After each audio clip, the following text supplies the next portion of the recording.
বিয়ের পরদিন ছিল আমাদের বাসি বিয়ে। তো বাসি বিয়ের আগে ছিল আমাদের স্নান।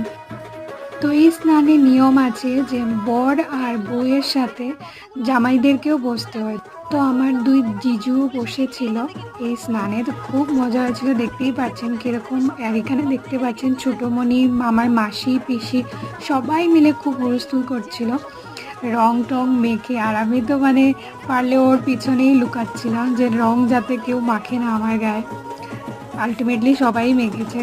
স্নানের পর্ব শেষ করতে করতে অনেকটাই লেট হয়ে গেছিলো আমাদের, তো তাড়াতাড়ি ঝটপট আমি রেডি হয়ে গেছিলাম স্নান টান করে ফ্রেশ হয়ে। বাসি বিয়ের লুকটা দেখিনি, আমি এই শাড়িটা পরেছিলাম, আমার খুবই প্রিয়, মানে বলতে পারো এই বিয়ের সিরিজের মধ্যে আমার বেস্ট শাড়ি ছিল এটা। আর এখানে আমাদের নিয়ম আছে যে বাঁশগাছার সামনে আমাদের 7 পাক হয়, তো ওটাই হচ্ছিল।